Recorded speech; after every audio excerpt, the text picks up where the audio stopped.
Très heureuse de vous retrouver, mesdames et messieurs, en ce dimanche. Comme vous le savez, la télévision Congo Web est en deuil. Nous avons perdu Alpha Moukadi et nous profitons de cette occasion pour présenter une fois de plus nos condoléances à sa famille biologique, à la famille de la presse qui a perdu une grande plume et une belle voix. Que la terre de nos ancêtres lui soit légère et agréable. Aujourd'hui, je reçois Jean-Jacques Mamba, qui est porte-parole du MLC. Et avec lui, nous allons décortiquer le temps fort de l'actualité. Comme vous le savez, il y a des remous, et peut-être qu'il nous en dira un peu plus au sein du MLC, le parti cher à Jean-Pierre Bemba. Très heureuse de vous recevoir, Jean-Jacques Mamba. Merci, c'est un plaisir. Voilà, porte-parole du MLC, donc la bouche autorisée, je peux me le permettre. Qu'est-ce qui se passe au sein du MLC? Il y a trop de rumeurs qui circulent. Toute première question, F. Bazaïva fait-elle encore partie du MLC? Elle assume les fonctions de secrétaire général et jusqu'à preuve du contraire, elle n'a pas démissionné et elle n'a pas été démise de ses fonctions. Pas du tout. Démise. Non, pas du tout. Ok, même pas de... Est-ce que le MLC, ceux qui sont membres du MLC, feront partie de ce gouvernement, du prochain gouvernement? Nous avions levé l'option depuis un moment de ne pas participer au gouvernement, c'est depuis les concertations nationales. Cette option-là n'a pas été revisitée, donc jusqu'à preuve du contraire, nous n'allons pas participer au gouvernement. Nous voulons qu'il y ait élection, et je pense que c'est la question cruciale autour de laquelle toutes nos actions sont orientées. Mais toute dernière question concernant le MLC, en tout cas, j'ai la bouche autorisée avec moi. On nous dit que Jean-Pierre Bemba dirige le MLC depuis sa prison, il donne des ordres, des contre-ordres, et ça crée des frictions au sein du MLC. On le voit, il y a une autorité du MLC peut dire quelque chose à 10h, à 15h, il change de statut. Qu'est-ce qui se passe? Jean-Pierre Bemba a encore la même mise sur son parti. Est-ce qu'il n'a pas délégué ses pouvoirs à vous, qui êtes ici à Kinshasa? Dirige-t-il le MLC depuis La Haye? Monsieur Jean-Pierre Bemba fait partie du bureau politique du MLC. Il a la qualité de président et jusqu'à preuve du contraire, il participe aux discussions. Pour votre information, la dernière décision de signer l'arrangement particulier, il y a eu 2 réunions auxquelles monsieur Jean-Pierre Bemba participait en ligne en demandant aux uns et aux autres de donner les arguments qu'il faut pour opter pour une ou l'autre option, celle de signer ou de ne pas signer. Il participe comme tout membre du bureau politique et donc à ce titre-là, je ne vois pas comment est-ce qu'on pourrait imaginer un seul instant. Il est en prison. C'est pas quelque chose à se cacher, il est en prison. Est-il en contact réel avec ce qui se passe, la réalité réelle, si je peux me permettre cette expression, parce que là, il n'a que des recoupements de ceux qui lui disent que non, voilà Kinshasa, voilà ce qui se passe, parce qu'il n'est vraiment pas en contact avec je peux vous rassurer qu'il est très informé. C'est vrai que c'est un handicap qu'il ne soit pas avec nous, mais il a une ligne téléphonique, il a le droit d'appeler, parce que jusque-là, il bénéficie de la présomption d'innocence, donc il est tout à fait actif, selon les dispositions statutaires de notre parti, et donc il a une ligne téléphonique qui lui permet de s'enquérir de la situation sur place, parce que nous relayons toutes les informations, mais il a aussi d'autres canaux d'information qui lui permettent d'avoir des situations... Le descend de cloche, Jean-Jacques Mamba, est-ce qu'il a un groupe de gens qui lui rapportent les informations ou il consulte tout le monde au sein du MLC? Non, il n'y a pas un groupe de gens. Je pense qu'il a divers canaux par lesquels il peut se faire, il peut s'informer. Il faut qu'on le dise comme ça. Il a d'abord sa secrétaire générale qui est la collaboratrice directe. Il a aussi les adjoints de la secrétaire générale avec lesquels il collabore. Il a aussi des personnes avec lesquelles il discute. Mais c'est vrai que c'est un peu compliqué dès lors que la CPI a des mécanismes de contrôle et donc il a des lignes spécifiques qu'il appelle. Mais je crois qu'il est très bien informé. Pour les fois que je l'ai vu, j'ai constaté qu'il a fait plusieurs informations. Et comme je reviens sur cette question de vous dire, effectivement, il y a un handicap du fait qu'il ne soit pas avec nous, mais ça ne l'empêche pas via son téléphone de participer aux discussions du bureau politique, lesquels orientent le parti sur les grandes questions. Voilà. Nous prenons le premier condensé, mesdames et messieurs, c'est lié à Étienne Tshisekedi. Étienne Tshisekedi est parti, mais il est encore bien présent, bien vivant dans les pensées des Congolais. En tout cas, l'arrivée de sa dépouille mortelle, comme vous le savez, l'UDPS a proposé la date du 12 mai pour le rapatriement de la dépouille mortelle d'Étienne Tshisekedi. Est-ce que le gouvernement congolais a réagi par rapport à ça. On attendra peut-être cette semaine. Nous n'avons peut-être pas encore la position officielle du gouvernement, mais la réaction de l'UDPS après sa réunion avec Kimbuta, qui est le numéro 1 de la ville, parce que selon l'UDPS, Étienne Tshisekedi doit être inhumé à la 12e rue, au siège de l'UDPS. Mais je crois qu'il y a eu encore des tractations. Alors nous vous proposons ce premier élément, mesdames et messieurs.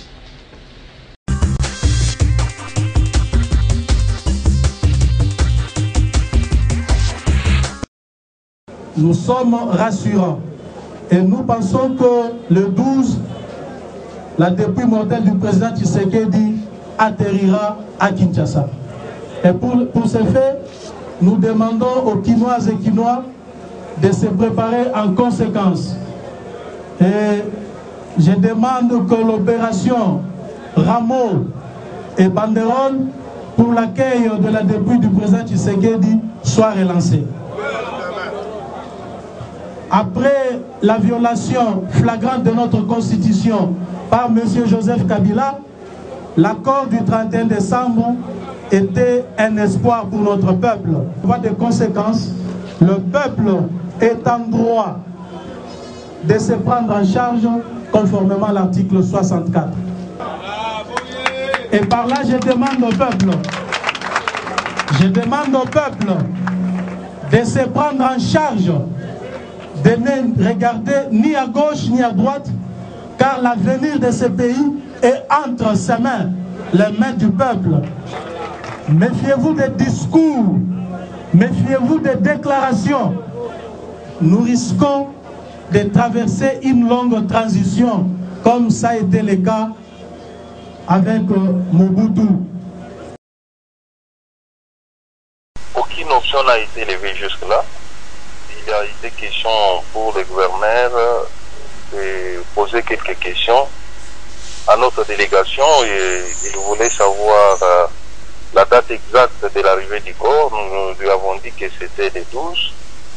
Et il a cherché à connaître les numéros de vol et l'heure d'arrivée du vol, l'itinéraire que la dépouille va prendre. Nous lui avons fourni des explications. Il nous a promis de nous rappeler dans les 24 heures. Et nous sommes dans l'attente du rappel du gouverneur pour fixer sur les autres options à lever.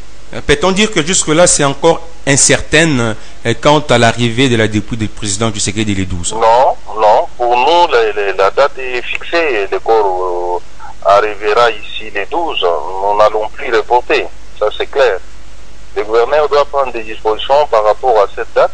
Et les lieux d'enterrement, nous l'avons indiqué. Il a promis qu'il va nous dire un mot là-dessus. Nous sommes dans l'attente. Nous apprenons que l'ingénieur grec venu pour la construction du mausolée serait ramené à la frontière disant un visa et un séjour illégal. Qu'en est-il?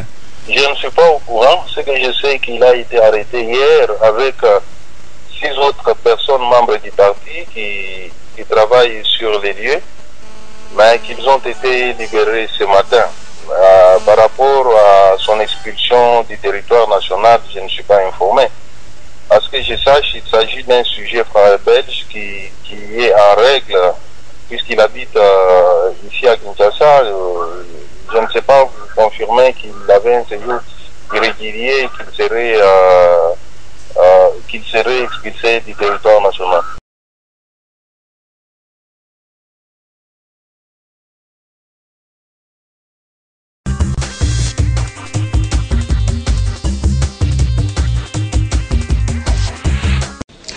Jean-Jacques Mamba, est-ce que c'est permis, selon notre loi, d'inhumer des personnalités dans des endroits autres que prévus comme les cimetières, par exemple?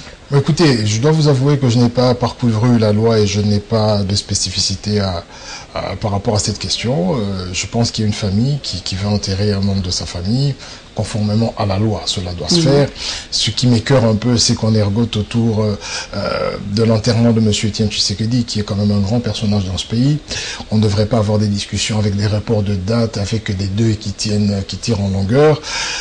chacun de nous ou chacun de ceux qui sont actifs dans cette situation ont une part de responsabilité, c'est-à-dire au niveau de la famille, au niveau de la famille politique, chacun une part de responsabilité. Maintenant, moi, ce que j'aimerais bien, effectivement, que M. Tshisekedi soit enterré avec tous les honneurs possibles, parce qu'il a beaucoup apporté dans ce pays, parce qu'il a traversé les âges en nous donnant un bon exemple en ce qui concerne la constance, en ce qui concerne le respect des valeurs démocratiques, en ce qui concerne l'abnégation. Et donc, autour de cela, j'aimerais bien qu'il y ait beaucoup de respect, beaucoup de dignité lorsqu'on va l'enterrer. Maintenant, les questions subsidiaires quant à l'interprétation de la loi, à la volonté de la famille, doivent être réglées de la manière la plus harmonieuse pour que cet événement se fasse dans la plus grande dignité possible. Donc, s'il est enterré à l'Umété, ça deviendra comme un lieu de pèlerinage, si je peux me permettre. Est-ce que ça ne sera pas aussi, c'est une certaine opinion, Etienne Tshisekedi était un homme, un Congolais, donc il s'est battu pour les Congolais, pas seulement pour les militants de l'UDPS. Est-ce que ce n'est pas aussi les réduire un peu à un membre simple de l'UDPS? Écoutez, je pense qu'il y a eu un quiproquo, il y a eu des discussions qui ont été lancées à l'époque entre le gouverneur ou les autorités de la ville et la famille biologique autant politique de l'UDPS. En tant que membre du MLC, je peux quand même vous dire que je n'ai pas... nous n'avons pas, interféré dans ce genre de discussion. Nous respectons la volonté de la famille, nous respectons les lois du pays. Il appartient à ceux qui sont impliqués de trouver le modus vivendi le plus acceptable pour que les choses, comme je viens de vous le dire, se passent dans la dignité la plus absolue. Parce que vous savez, vous venez de l'évoquer, c'est quand même une grande personnalité. Donc un certain Est-ce qu'il appartient à l'UDPS? Tu sais qu'il dit appartient non, c'est un patrimoine national, c'est quand même l'incarnation, si vous voulez, le paradigme de la lutte non armée, une lutte qui se passe au niveau des idées et ce dont nous avons besoin effectivement un état de droit, parce que bon, jusqu'à preuve du contraire, depuis les années 60 jusqu'à aujourd'hui, nous n'avons jamais eu d'état de droit. C'est vrai qu'il est mort avec ce concept et nous continuons à chacun de nous apporter notre pierre pour que finalement nous ayons cet état de droit. C'est vrai qu'il a laissé son combat en chantier parce que nous devons le continuer. Maintenant, il n'appartient pas à l'UDPS, mais il a quand même une famille et je pense que sa famille a un mot à dire. Bon, maintenant, si les discussions n'ont pas évolué dans le sens voulu par la famille de la manière la plus harmonieuse, c'est-à-dire en correspondance ou si vous voulez en conformité avec les lois du pays, il appartient à chacune des parties concernées de mettre de l'eau dans leur vin pour aboutir à un compromis qui fasse que nous enterrions Papa Tshisekedi, qui nous appartient à nous tous en tant que président national, dans la dignité la plus... Le 12 mai, Jean-Jacques Mamba, c'est déjà cette semaine. Est-ce que les travaux sont... avance bien, parce qu'on a suivi sur les réseaux sociaux que ceux qui font ce travail-là, comme l'architecte grec ou belge, je ne sais pas très bien de quelle nationalité il a été arrêté. Tous ceux qui font les travaux à l'Umété ont été appréhendés par la police. Alors si le corps arrive le 12 et il n'y a pas d'endroit pour l'enterrer, qu'est-ce qui va se passer quand même? C'est Etienne Tshisekedi, c'est un digne fils de ce pays, alors comment ça se passe? Est-ce que vous avez des échos sur l'évolution des travaux? Je souhaite à titre personnel pour la famille, je souhaite à titre personnel pour la mémoire de M. Etienne Tshisekedi, et je vais le dire autant de fois qu'il le faudra, que la dignité soit le mot d'ordre. Maintenant, si le corps arrive et que, comme vous le dites, on a expulsé l'architecte qui construisait, autant on avait commencé les travaux de construction au cimetière de la Gombe, qui ont été interrompu, ce serait dommage que le corps arrive et qu'il n'y ait pas un lieu de sépulture digne du rang de M. Etienne Tshisekedi. Ce serait dommage, mais comme je vous le dis, j'aurais des meilleures réponses si j'étais de l'UDPS ou si j'étais de la famille. Moi, ce que je constate et ce que je regrette, c'est qu'autour de la personnalité de M. Tshisekedi, au cours de son corps,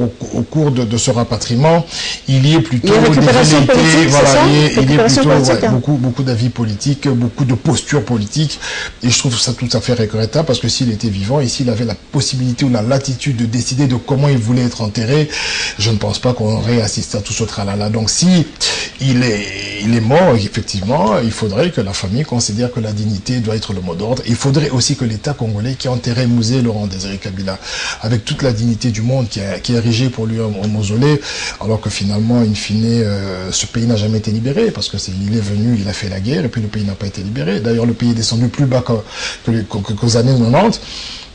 Si M. Lumumba était vénéré, ça je peux le comprendre, M. Kabila c'est un peu dubitatif, mais maintenant, bon voilà, M. Tshisekedi le mérite amplement, parce que c'est parmi les personnalités de ce pays qui n'ont pas touché aux armes, c'est parmi les personnalités de ces pays qui ont traversé 3 décennies avec le même discours, avec la même posture, avec l'abnégation. Il a refusé autant de postes, ce que vous voyez aujourd'hui, les postes ça divise les gens, donc il ne l'a pas fait, et je pense qu'il mérite beaucoup mieux que tout ce qu'on a vu en termes de dignité, en termes de, je veux dire, d'organisation nationale. Donc maintenant, si les autorités vont le prendre sous cet angle-là, je pense que les choses se passeront de la meilleure manière, mais il le mérite et il appartient aussi à la famille de s'organiser pour que les choses se passent dans la meilleure forme. Jean-Germain, vous avez fait allusion déjà au gouvernement en poste. Nous allons parler de la réaction de quelques politiques par rapport à ce gouvernement qui tarde à venir, sa publication. Tout le monde est en alerte. Il y a beaucoup qui ont déjà un navet. Ils sont en train d'attendre le C.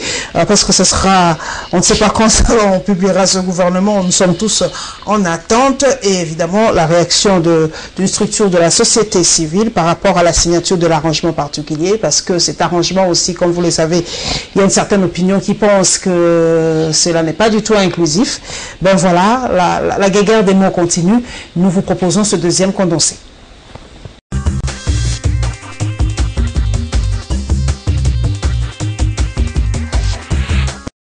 Au RASOP, plus précisément à l'UDPS, le dépôt du rapport final par Bruno Tshibala auprès du chef de l'État pour la formation du gouvernement reste un non-événement. David Moukeba, président de la jeunesse du RASOP, craint le débauchage. Les rassemblements ne se sont pas concernés, c'est un non-événement et la position du rassemblement est claire et nette. Nous ne pouvons pas soutenir quelque chose qui est issu de la tricherie. Nous sommes en train de décrier la violation de l'accord ainsi que la violation des arrangements particuliers. Et à ce titre, nous ne voyons pas comment est-ce que ce gouvernement peut nous concerner. Quant à sa sortie, sa composition et même son fonctionnement. À l'UNC, l'on reste accroché. Raphaël Ekanda plaide pour le respect des listes déposées lors des consultations. Ce que nous pouvons recommander à M. Tshibala d'être sérieux.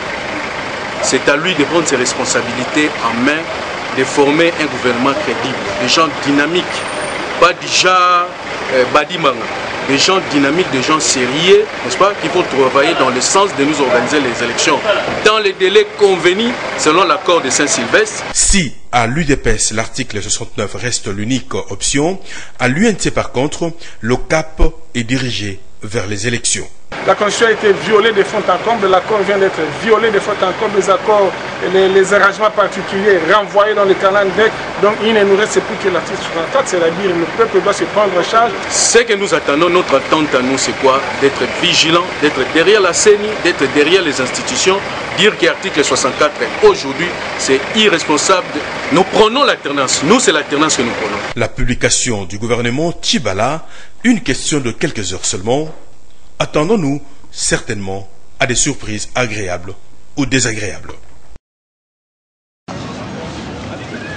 Les membres du secrétariat exécutif national de la Ligue congolaise pour la paix, les droits de l'homme et les élections Licopadel ont suivi le 27 avril 2017 la cérémonie de la signature d'un arrangement particulier par une partie à l'accord du 31 décembre 2017. En l'absence d'une frange importante de l'opposition qui avait refusé les termes de l'accord du 18 octobre 2016. Les présidents de l'Assemblée nationale et du Sénat qui ont organisé la dite cérémonie ont l'obligation de respecter la lettre et l'esprit de l'accord qu'ils prétendent appliquer, la résolution 2348 du Conseil de sécurité des Nations Unies, ainsi que la Constitution de la République. La signature de l'arrangement particulier respecte la logique politicienne qui avait soutenu la nomination des premiers ministres. D'abord, Sami Balibanga et ensuite Bruno Tshibala. Ces astuces ne résolvent pas la crise politique congolaise. Par contre, elles débouchent sur des graves violations des droits humains, atteintes à la paix, la sécurité et la stabilité de l'État. Tel est le cas des tueries barbares qui s'opèrent actuellement dans les provinces du Grand Kassai et du Grand Kivu. En définitive, les membres du secrétariat exécutif national de la Ligue congolaise pour la paix, les droits de l'homme et les élections Licopadel recommandent aux organisations de la société civile à soutenir la démarche morale et saine de la Conférence épiscopale nationale du Congo, CENCO en sigle, afin de corriger les entorses que multiplient les dirigeants dont les mandats sont déjà échus. Au Conseil de sécurité des Nations Unies de mettre en œuvre l'application de la résolution 2348 en attirant l'attention de la MONUSCO sur la volonté de la population.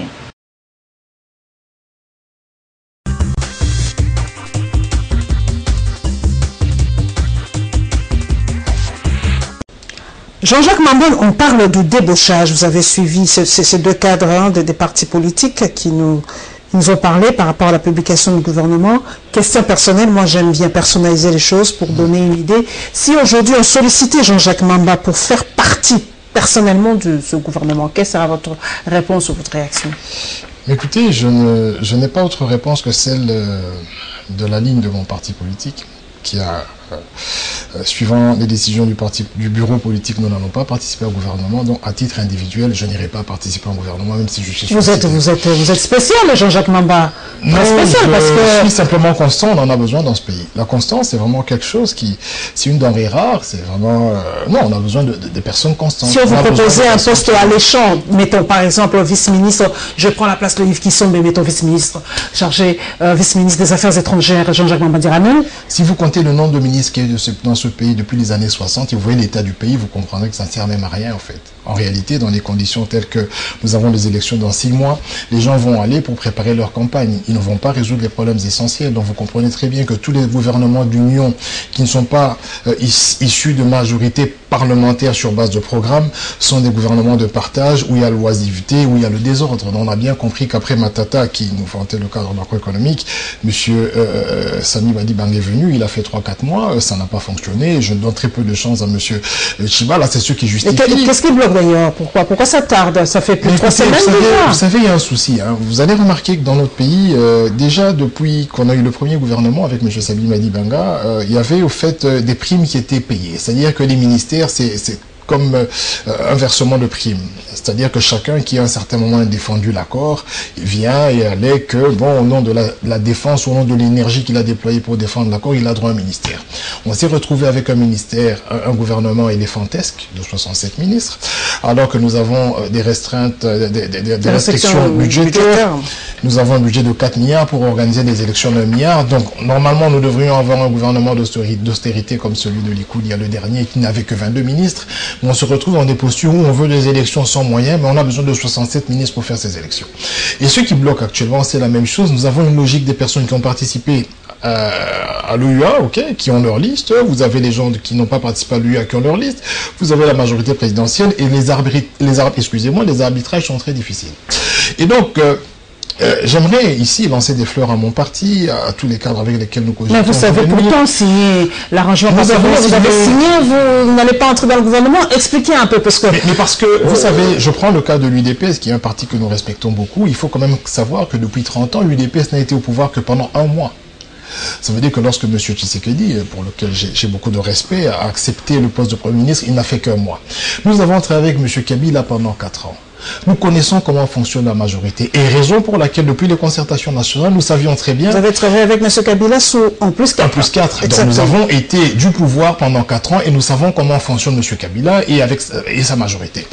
Donc, fort de notre expérience au pouvoir et le pouvoir de M. Kabila, nous avions déjà dit depuis 2013, avec une circulaire, que nous allons aller discuter pour déjà préparer le processus électoral, mais nous n'allons pas aller au gouvernement. Parce que nous savons très bien que c'est pendant les périodes de tractation qu'il y a non seulement des débauchages, mais que le pouvoir de M. Kabila est renforcé.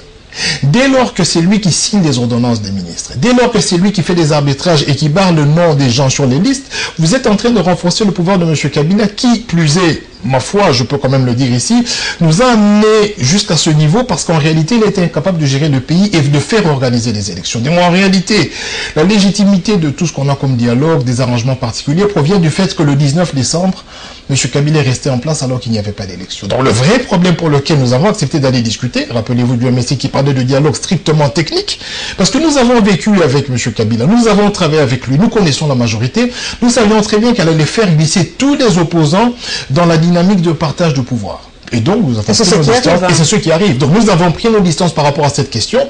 Nous avons signé l'arrangement en particulier. Pourquoi? Parce que, premièrement, nous avons il y a le dédoublement des partis politiques. Vous savez que le MSCL, nous avons plusieurs personnes qui croupissent en prison. Nous voulons effectivement qu'il y ait des crispations et que nous allions notamment vers les élections. Raison pour laquelle notre cap, ce sont les élections. Mais maintenant... ces élections paraissent assez improbables, Jean-Jacques Mamba. Il ne faut pas se voiler la face. Vous avez déjà les propos de Corneille Nangaa qui dit on peut aller aux élections sur le Kasaï parce que le Kasaï, ça ne va pas. Vous voyez déjà comment les réactions fusent de partout. Parce que, pour la bonne et simple raison... Si vous êtes là que pour les élections, alors... Pour la bonne et simple raison que M. Corneille Nangaa, avec sa majorité présidentielle, ont bien compris que la dialectique s'est déplacée, c'est-à-dire que nous avons quitté la problématique des élections pour aller dans la problématique de partage des postes. Donc en réalité, au lieu que toute l'opposition se mette ensemble pour faire la pression sur la CENI, pour contrôler le travail qu'elle fait, et pour amener effectivement la CENI à nous produire un fichier consolidé le 31 juillet, et faire respecter l'accord dans les termes d'avoir des élections le 31 décembre, eh bien l'opposition s'est évertuée dans des dialectiques de l'article 64, ainsi de suite, sur base de la non-obtention de ce qui était le plus cher pour elle, c'est-à-dire la primature et ainsi de suite, dans le cadre des arrangements particuliers. Parce que, in fine, qu'est-ce qui se passe, madame? Le 31 décembre, l'accord a été signé. L'accord dit que M. Kabila ne se représente pas. L'accord dit que nous avons... Pas de référendum. Pas de référendum. Est-ce que vous avez lu cet accord? Parce que nous avons suivi Jacques Njoli qui avait dit qu'il y a eu quelques modifications de cet accord. Est-ce qu'on a modifié quelques termes des arrangements particuliers? On a modifié, mais nous avons veillé à ce que les corrections soient faites. Mais je fais par exemple, en ce qui concerne le Premier ministre, on parle du président qui nomme, alors que il est présenté par le rassemblement, et là on dit le Premier ministre est issu du rassemblement. Être issu et la présentation, on enlève au fait de la substance, on enlève au fait de la capacité, ou si vous voulez, la possibilité ou le rôle du rassemblement à se chercher un Premier ministre et à le présenter au chef de l'État, un seul Premier ministre et pas un candidat. Bon, effectivement, ce sont des choses, je veux dire, nous avons une certaine distance par rapport à ces choses-là parce que nous ne sommes pas concernés par le gouvernement. Mais ce que j'aimerais dire, c'est quoi? C'est que nous manquons d'intelligence politique et la plupart des politiciens congolais réagissent mais n'anticipent pas. Vous savez, M. Kabila, maintenant, il est tranquille. Avant le 19 décembre, il avait une fièvre de 40-50 degrés parce que c'était la fin de son mandat. On avait fait assez de pression pour qu'il comprenne qu'il devait partir. Mais maintenant qu'il a lancé l'appât des postes, aujourd'hui, il est tranquille et c'est l'opposition qui s'éclate. Et donc, nous, fort de notre expérience, nous avions déjà lancé, nous avons tiré la sonnette d'alarme pour dire aux amis, écoutez, et à l'époque, on nous traitait d'anachronique, d'asynchrone, enfin, il y avait tellement de vocabulaire pour traiter le MSC qui n'était pas dans la dynamique parce que nous disions que nous n'allions pas le gouvernement, alors que nous comprenions mieux les choses qu'eux. Mais aujourd'hui, combien de rassemblements avons-nous? Nous avons un rassemblement Lengakoui, on ne sait pas comment ça va se passer avec le CNSA, on ne sait pas comment ça va se passer avec le gouvernement. Donc, ici, je vais en profiter pour féliciter le parti, parce que nous sommes clairvoyants. Nous avions vu les choses de loin, mais rien n'est perdu, parce que nous disons... Il y a eu une incompréhension dans la signature de l'accord parce qu'on dit que le MSC, pourquoi il a signé l'accord au Palais du Peuple? Simplement parce que nous voulons enlever à M. Kabila toute possibilité de se référer au désaccord pour ne pas faire organiser des élections cette année. Parce que vous avez suivi M. Corneille Nangaa qui dit, écoutez, j'attends l'arrangement particulier. Au fait, nous ne voulons pas que M. Nangaa s'approche. Vous ne pas lui donner de raison pour que ce soit, pour qu'en décembre, il n'y ait pas élection. Parce que, in fine, mais techniquement, il n'y en aura pas en décembre 2017, Jean-Jacques Mamba. Déjà, vous trompez aussi un peu sur la semaine prochaine, nous devons faire un effort pour faire la pression pour qu'il y ait le calendrier électoral. Les accords sont déjà signés. Donc, M. Nangaa attendait la signature des accords, des arrangements particuliers pour produire le calendrier électoral. Donc déjà, la première phase, c'est d'avoir ce calendrier électoral et de se préparer par rapport à ce calendrier. Nous restons toujours dans le domaine des élections. Nous allons parler des élections en République démocratique du Congo. C'est d'ailleurs une réaction d'une structure qui soutient Jean-Pierre Bemba, qui parle de ces élections et la sensibilisation dans le quartier Kingabwa de la commune de Limité.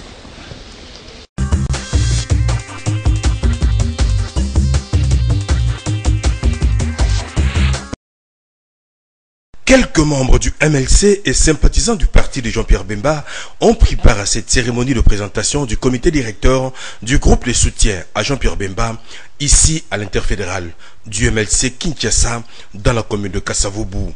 Occasion pour le porte-parole de cet organe de déplorer le dysfonctionnement au sein du MLC.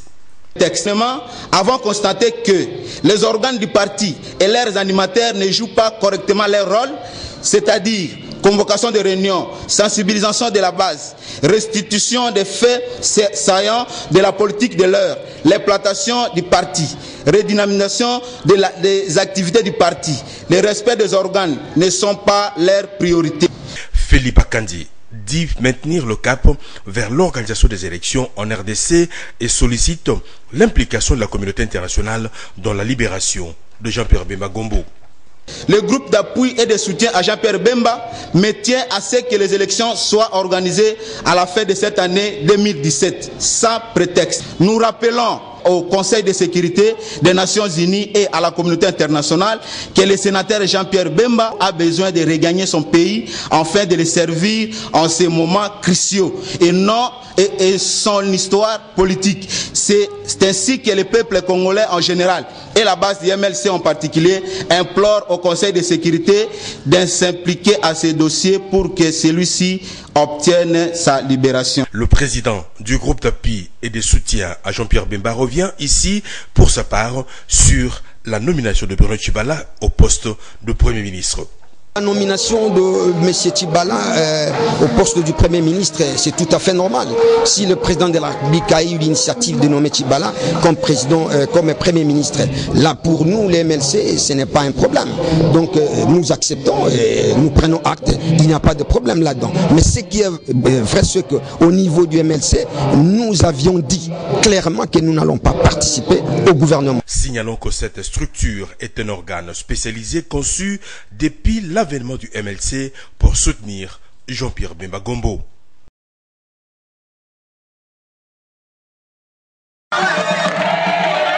Après Sangamamba, Kisenso, voici Chris Mukendi à Kingabwa. Le secrétaire national du CDR en charge de la mobilisation poursuit son itinérance dans les quartiers et communes de Kinshasa. Objectif, sensibiliser les Kinois à l'enrôlement. Nous avons été aujourd'hui ici à Kingabwa, dans les quartiers communément appelés Grand Monde, pour parler avec nos amis, leur montrer, expliquer le rôle important de l'enrôlement et leur expliquer comment les faire. Parce que vous savez, généralement, il y a des gens qui se font enrôler, mais parfois de manière dispersée, de manière désordonnée. Et nous leur avons expliqué comment se faire enrôler de la manière la plus correcte pour ne pas perdre leur voix à l'occasion des élections qui profilent à l'horizon. Pour Chris Mukendi, il faut tout faire pour dépasser les prévisions des personnes enrôlées dans la ville capitale. La CENI estime le nombre d'enrôlés ici à Kinshasa à 4,5 millions. Nous pensons que nous pouvons aller au-delà. Donc c'est dans ces cadres-là que nous sommes sur terrain pour travailler avec nos populations, pour essayer de relever les défis de la CENI, aller au-delà de 6 millions, 7 millions d'enrôlés à Kinshasa. Ce cadre du courant des démocrates rénovateurs n'entend pas se limiter en si bon chemin. Chris Mukendi compte étendre sa sensibilisation dans d'autres coins et recoins de la capitale. L'objectif est d'avoir plus d'enrôlés pour espérer obtenir un nombre élevé des sièges à l'Assemblée nationale.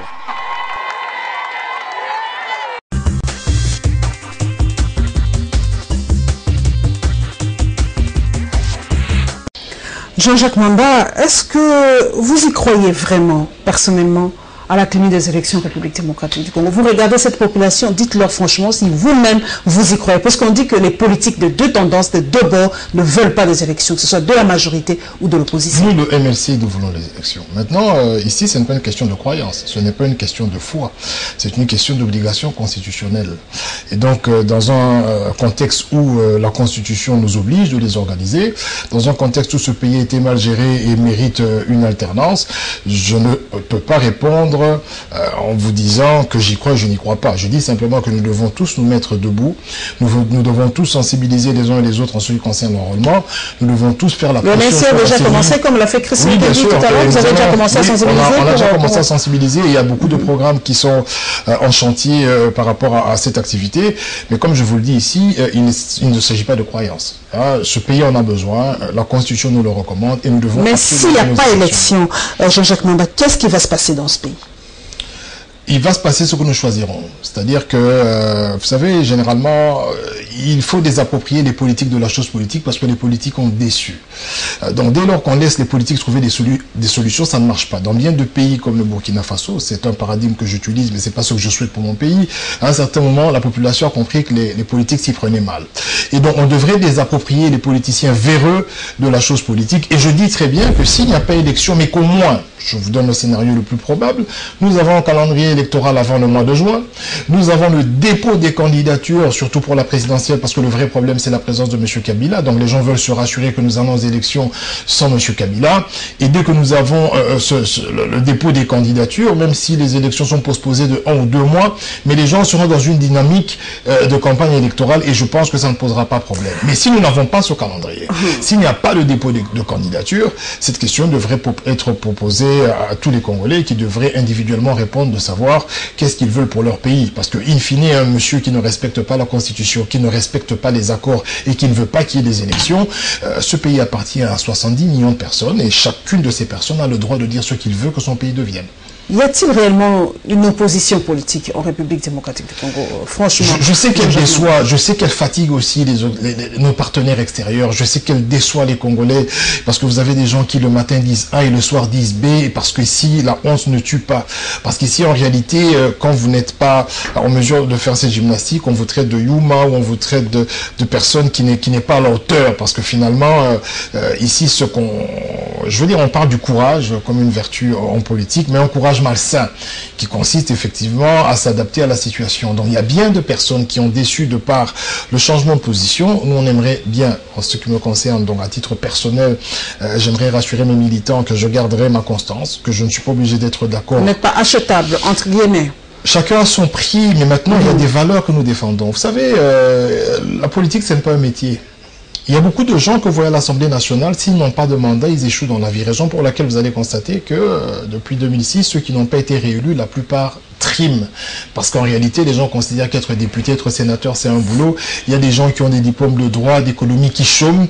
Depuis qu'ils sont devenus députés, ils sont dans les tractations pour lever la main, oui, oui, oui, non, non, et vendre des mentions, et ainsi de suite.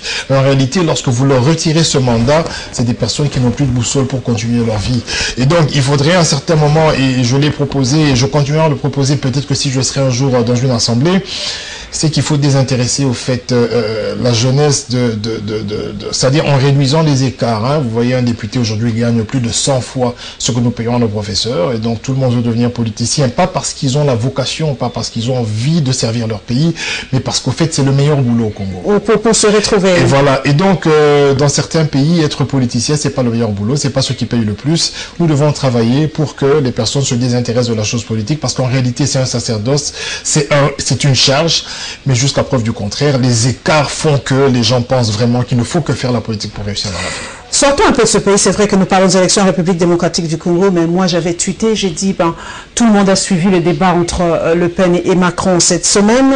Toute la classe politique congolaise était focalisée sur ces débats, et pourtant chez nous on n'a jamais eu de débat. Les élections c'est toujours postposé. En France la date était bien connue, les challengers bien connus.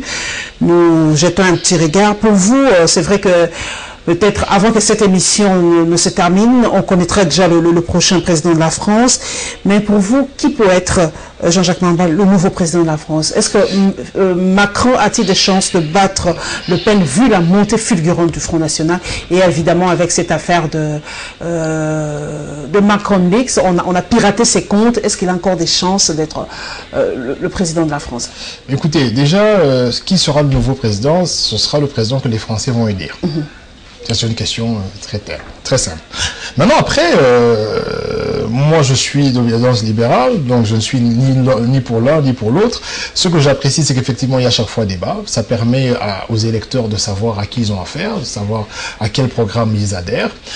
Pour votre information, moi-même j'ai lancé une pétition, parce que nous n'avons qu'un seul tour, et il y a des personnes qui... Vous voulez qu'on reprenne les deux tours? Pas pour qu'on reprenne les deux tours d'abord, mais pour qu'on ait un débat. Okay. Si nous avons un seul tour et nous n'avons pas le droit de connaître nos candidats, on aura comme l'histoire de Momemi Maki, et après on arrive à 5 chantiers, révolution de la modernité, plus rien ne se fait. Donc pour éviter cela, j'aimerais, et j'ai lancé cette pétition, bon, on verra ce que ça va donner, j'aimerais que les Congolais aient le droit de connaître leurs candidats avant de voter. Et quand je parle de connaissance, de savoir ce qu'ils veulent pour ce pays et comment ils vont le réaliser. Et je peux vous assurer qu'il y a beaucoup de personnes qui vont se soustraire de cet exercice parce qu'en réalité, les gens pensent que cette fonction, c'est une fonction banale. Vous avez bien vu lors du débat, c'est projet contre projet et c'est thème par thème.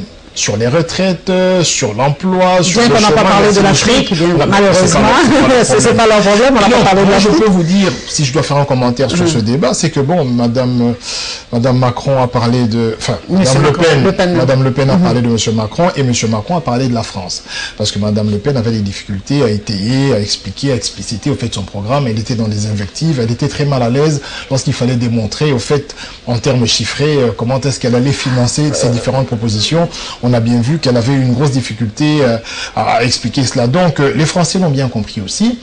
Et on doit aussi noter ici que le Front National, tout ce qui est extrême droite, se nourrissent des peurs des gens. Vous savez, nous sommes dans une cosmopolite, il y a des interactions entre les nations, entre les pays.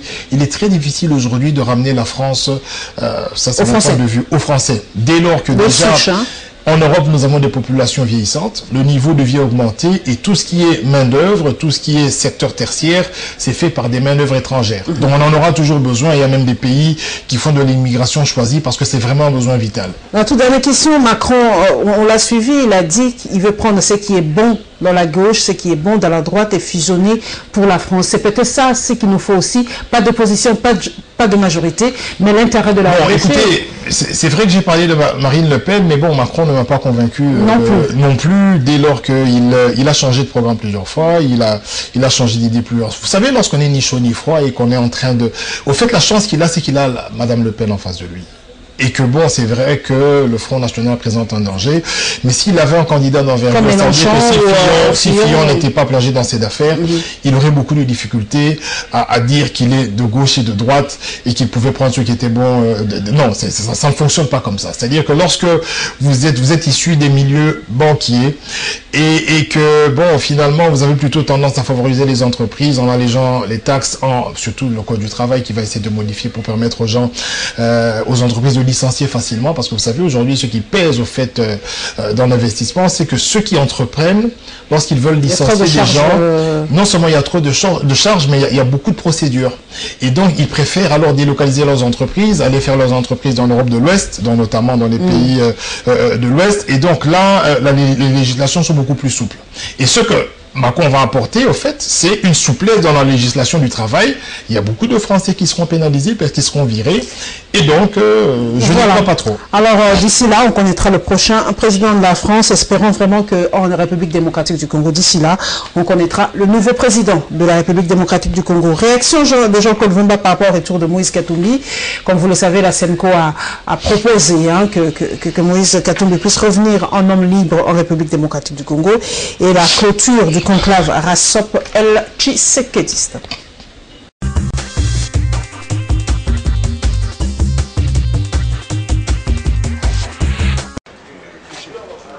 Retour au pays de Moïse Katumbi, Jean-Claude Vumba n'y voit pas d'inconvénient.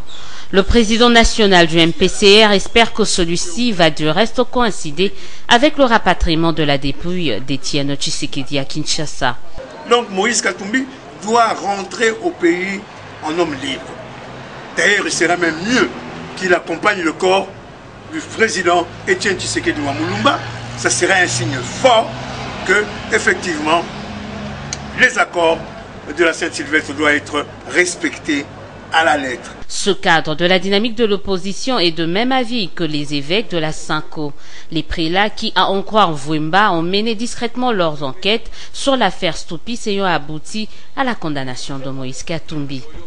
Suite à la défection de la juge Ramazani, la SENCO s'est dit qu'ils prendront cette affaire parce que Moïse Katumbi est quand même parmi les grands leaders actuellement, les grands opposants à M. Kabila, de prendre en charge cette affaire. Ils sont partis même discrètement jusqu'en Grèce, sans que les gens sachent. C'est là où ils sont partis découvrir la vérité. qu'il y a une correspondance, 2 correspondances, du ministre des Affaires étrangères de la Grèce et du ministre de la Justice de la Grèce, qui ont envoyé à notre ambassade à Athènes pour accuser réception, pour dire que cette affaire de Stoupis-là, cet homme-là n'est qu'un malfrat. Cet homme-là n'est que quelqu'un qui a usurpé le pouvoir qui n'était pas le sien. De l'arrangement particulier, Jean-Claude Vouemba dit avoir eu du mal à digérer la signature de ce document sous la supervision du président de l'Assemblée nationale et du Sénat, de participants aux négociations de la Cinco. Mais c'est que l'élu de Kassango nous dit n'avoir pas compris, c'est la signature par le MLC qui, selon lui, s'est mis à dos toute la population. Le RASOP, courant tshisekidiste, s'est réuni en conclave pour réfléchir sur la situation politique de l'heure depuis la disparition du leader Maximo. Le blocage constaté au niveau des discussions de la Cinco pour la conclusion de l'arrangement particulier, partie intégrante de l'accord et conditions de sa mise en œuvre figuraient également au menu des échanges. Quelques résolutions ont pour ce faire été adoptées. La carte coalition des alliés du président Étienne Tshisekedi passe du statut de la composante du RASOP pour s'ériger en plateforme autonome de l'opposition politique dénommée RASOP courant tshisekediste bar 4. Les RASOP courant tshisekediste bar 4 constate non sans une pointe d'autosatisfaction qu'avec la signature de l'arrangement particulier dont il avait fait son leitmotiv et son cheval de bataille, l'accord du 31 décembre devient complet et de ce fait applicable. À l'issue des travaux de son conclave, le RASOP courant tshisekediste a levé l'option de mettre sur pied une commission chargée de mener une réflexion profonde en vue de la refonte de ces structures.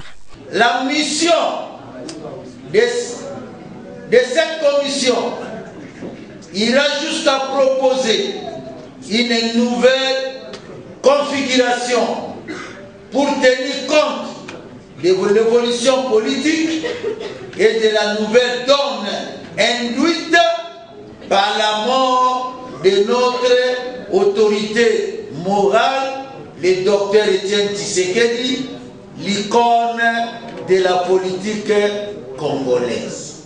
Le RASOP promet d'apporter son soutien au Premier ministre Bruno Tshibala en prenant une part active au gouvernement d'unité nationale qu'il est appelé à former.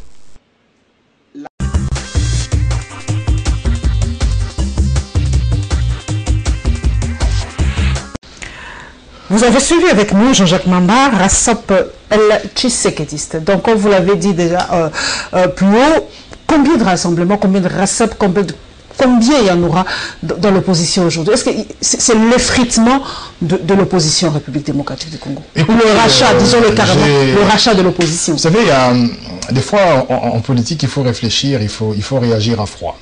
J'ai essayé de vous expliquer ici que les politiciens congolais, ça fait une quarantaine d'années, ils ne réfléchissent pas, ils réagissent. Remarquez, à l'époque, il y avait au Palais de Marbre des discussions du même genre, où on disait le Premier ministre sera issu d'une famille autre que celle du chef de l'État. Ça me plonge dans les souvenirs, les années 90. Tshisekedi devait être nommé Premier ministre, et puis on a nommé M. Kengo. Je pense que quelque part, M. Kabila, étant bloqué, parce qu'il ne peut pas modifier la Constitution, parce qu'il ne veut pas lancer de référendum, veut jouer à la montre. Et il a vite compris... Mais il joue la montre. Hein, je veux dire...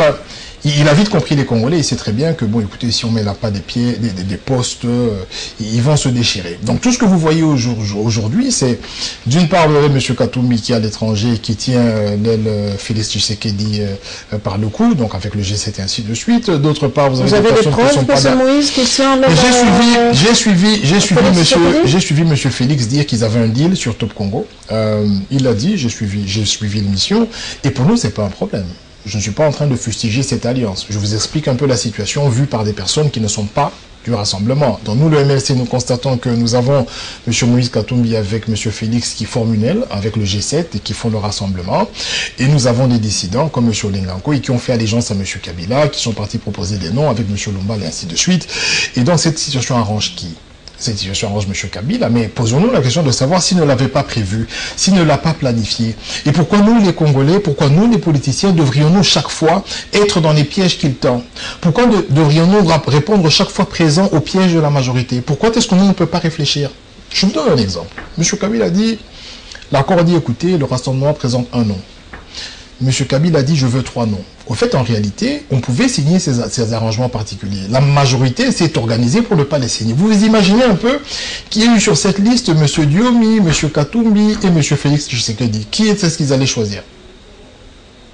Mais comme M. Kabila savait très bien la majorité, le cabinet d'intelligence de M. Kabila savait très bien qu'en posant cette condition, ils n'allaient pas s'entendre. Ils ont posé la condition et ils ont eu un résultat planifié, c'était prémonitoire qu'ils n'allaient pas s'entendre. Et donc, nous sommes partis comme ça, en vadrouille, et nous avons perdu beaucoup de temps. Raison pour laquelle, à un certain moment, bien que... Le Congolais est-il, à vous entendre, Jean-Jacques Mamba, le Congolais est-il aussi prévisible? Mais écoutez, en ce qui concerne les postes, en ce qui concerne l'argent... On est aussi prévisible? En tout cas, c'est très prémonitoire qu'on se divise. Et l'expérience nous en dira, c'est-à-dire que lorsque nous parcourons notre histoire, nous allons voir que depuis les années 75, 80 et tout ça, il y a beaucoup de politiciens qui étaient opposés non seulement à Mobutu, qui ont traversé. Parce qu'ils n'étaient plus en mesure de supporter les sévices qu'il y avait dans l'opposition. La vie de l'opposition était devenue difficile pour eux. Au MLC, nous avons connu cela. Aujourd'hui, vous avez le MLCL qui est un parti de la majorité, qui siège avec la majorité présidentielle. Donc, ce ne sont pas des choses qui devraient nous étonner. Ce qui devrait nous étonner, c'est comment est-ce que ces choses perdurent. Comment est-ce que des politiciens qui étaient aux côtés de M. Tshisekedi, Étienne, qui a bataillé 30 ans dans une forme de constance, peuvent aujourd'hui oublier que M. Kabila a failli à sa mission, que M. Kabila n'a même plus la possibilité de modifier cette constitution, et que comme eux veulent parler du langage des élections, parlons tous ce même langage, et mobilisons les populations pour aller aux élections, parce qu'aux élections, vous aurez votre Premier ministre, parce que s'il y a alternance et qu'il y a la majorité parlementaire par l'opposition, eh bien si Félix devra devenir Premier ministre, il le sera. Donc pourquoi se perdre en conjecture, parce que nous savons très bien que nous sommes en face d'une personne ou d'une personnalité. M. Kabila ne respecte pas les textes, ce n'est pas sa culture, nous le savons. Il a l'armée, il a la police, mais au moins il s'est engagé à ce que nous ayons des élections. Ben, allons aux élections. C'est le seul moyen qui me semble le plus réaliste aujourd'hui. Si nous tous, nous parlons le même langage, je parle de l'opposition, c'est le seul moyen qui me paraît le plus réaliste pour que M. Kabila quitte son siège. Et pour la nouvelle classe, parce que nous voulons l'émergence d'une nouvelle classe politique en République démocratique du Congo, est-ce que cette nouvelle classe aura cette constance, Jean-Jacques Mamba, ou, comme vous le dites, l'histoire va se répéter, et ben les jeunes aussi vont retomber, parce que vous le savez, il y a aussi des départs en catastrophe dans les ligues des jeunes des partis aujourd'hui. Je ne sais pas si... dans la Ligue des jeunes du MLC, il y a encore un président, peut-être qui partira pas. Donc, est-ce que les jeunes sont en train aujourd'hui d'emboîter les pas aux adultes? Madame, j'ai fait 11 ans dans ce parti. Nous sommes en 2017, j'ai fait 11 ans. Je ne suis pas en train de dire que je n'ai pas eu les possibilités d'aller dans un autre parti. Avec une intelligence pareille, vous avez été approché. Je veux dire, je ne suis peut-être pas l'exemple, je ne suis peut-être pas le paradigme qu'on devrait utiliser pour parler de la constance, parce que j'ai encore du chemin à faire, mais je veux dire que c'est possible. Et je crois en l'énergie, en la compétence de beaucoup de jeunes que j'observe aujourd'hui qui ont la capacité de résister, d'être constants. Le problème, c'est qu'il faudrait maintenant qu'ils ont des espaces d'expression et qu'ils aient aussi des responsabilités, soit au sein des partis, soit au sein des plateformes. Mais je crois très bien qu'il ne faut pas que nous tombions dans la fatalité, parce que le Rwanda d'hier, et j'aime bien cet exemple lorsque vous allez à Kigali, il a fallu que 10 ans pour que ça se transforme, Kigali soit la plus belle ville, la ville la plus propre d'Afrique. On a eu besoin que de 10 ans. Donc si nous avons un leadership responsable, ce qui nous a manqué cruellement depuis ces 15 dernières années, je pense que les choses vont changer. Et nous bataillons. Moi, je serai candidat aux élections provinciales en Galima. Pourquoi choisir les provinciales, Jean-Jacques Mamba? Pourquoi pas la députation nationale? Mais écoutez, c'est un choix personnel d'abord, et puis bon, je pense que on n'est pas tous appelés à être des députés nationaux. Hein. Moi, j'habite Ngalima, c'est un coin que j'ai fait 30 ans en Ngalima, ça me plaît bien, il y a beaucoup de choses à faire en Ngalima, et j'ai des ambitions mesurées, donc ce qui me conviendrait, ce qui a m'apporté, c'est l'élection au niveau provincial. Nous restons encore dans ce chapitre du conclave du RASOP, on évoluera comme ça, Jean-Jacques Mamba, des conclaves en conclave, d'atelier en atelier. Qu'est-ce qu'il faut pratiquement, si nous prenons l'exemple, vous avez parlé du Rwanda, mais moi personnellement le Rwanda, je me dis, c'est peut-être pas le bon exemple. Prenons peut-être le Nigeria, le Ghana, l'Éthiopie. Qu'est-ce qu'il nous faut pour booster l'économie nationale et changer le mind des Congolais? Permettez-moi cet anglicisme. Je vais vous expliquer quelque chose. Vous savez, aujourd'hui, nous sommes en train de mener la population en bateau. Lorsque nous sommes allés aux concertations nationales, le MLC a été vilipendé. Par contre, comme je vous le dis, je salue encore une fois la bienveillance et le sens de l'État de mes compatriotes qui avaient réfléchi pour dire, écoutez, nous sommes en 2013. Nous devons préparer des élections qui auront lieu en 2016. M. Kabila veut discuter avec des gens. En ont discuté avec lui. Il y avait la problématique du M23, mais il y avait d'autres problématiques. Discutons avec lui et apportons ce que nous pouvons apporter pour que le processus électoral soit enclenché en 2013, de telle sorte que nous ayons vraiment l'alternance en 2016. Mais vous saviez ce qui se passait à l'époque? Le RASOP, ça n'existait pas encore. Je veux dire, l'UDPS nous a dit, vous êtes des traîtres et tout ça. Nous voulons l'impérium. Parce qu'on devait, dans des mécanismes extra-constitutionnels, remplacer M. Tshisekedi. Nous avons évolué. M. Kabila s'en est réjoui. L'opposition est divisée. Il n'a pas organisé, ou il n'a pas fait faire organiser les élections, alors que l'article 69 lui recommande de veiller au bon fonctionnement des institutions. Mais lorsque nous finissons le 19 décembre, nous revenons encore pour dire, écoutez, ok, il n'y a pas eu d'élection, allons au dialogue technique. M. Kabila doit porter seul la responsabilité de l'échec. Discutons avec la CENI pour les élections. Ah mais non, vous êtes des fous. Mais bref, madame, regardez ce qui se passe. Aujourd'hui, on se moque de nous. L'opposition est la risée de tout le monde. Comment est-ce que nous avons deux dialogues, deux premiers ministres, je ne vais pas parler de leur profil parce que j'ai beaucoup de respect pour les autorités du pays, mais lorsque vous regardez bien le profil, c'est les profils qui conviennent bien à M. Kabila. Parce que le problème de M. Kabila, c'est lequel? Il veut avoir la même mise et avoir des ordres à donner à son Premier ministre. Il veut que le Premier ministre lui doive son pouvoir. Et non qu'il le doive à une plateforme que lui ne contrôle pas. Donc il devra chaque fois s'organiser pour que lorsqu'on demande 5 ou 6 noms, que lui choisisse celui qui le convient. De telle sorte qu'il n'y ait pas de bras de fer. Et ne sont pas ses prérogatives, Jean-Jacques Mamba, les prérogatives du chef de l'État, le pouvoir discrétionnaire du chef de l'État? Et tous les pouvoirs sont attachés de responsabilité. Lorsque vous avez une faille dans la responsabilité la plus majeure que je peux considérer, c'est comme une haute trahison, vous ne pouvez plus alléguer ou prétendre avoir des pouvoirs discrétionnaires. Ils sont intimement liés aux responsabilités que vous aviez et malheureusement, vous avez failli à vos responsabilités. Donc, il est resté au-delà du 19 décembre parce que nous avions un accord. Regardez bien, l'arrêt de la Cour constitutionnelle ne l'a pas aidé. Sinon, on n'aurait pas d'accord, ils s'en seraient tenus à la Cour constitutionnelle, ils seraient restés au pouvoir, mais ce n'était pas suffisant. On a eu un accord de la Saint-Sylvestre qui a permis à M. Kabila de rester encore jusqu'en décembre 2017. Donc, dès lors qu'il tient une partie de sa légitimité de cet accord-là, il ne peut pas prévaloir des pouvoirs discrétionnaires parce que nous avions beaucoup plus besoin des responsabilités régaliennes pour régler les problèmes du Kasaï, pour donner de l'eau, du courant, du travail aux jeunes. Nous n'avons rien eu de tout ça, mais on vient nous exhiber, on vient nous présenter le chef de l'État comme ayant que des pouvoirs, alors qu'il a des obligations. Nous poursuivons, nous avons réfléchi comme à l'accoutumée notre rédaction sur l'an 1 du massacre d'Eringeti et évidemment nous allons prendre le point hebdomadaire de la mission onusienne en République démocratique du Congo qui se tient chaque mercredi ici à Kinshasa.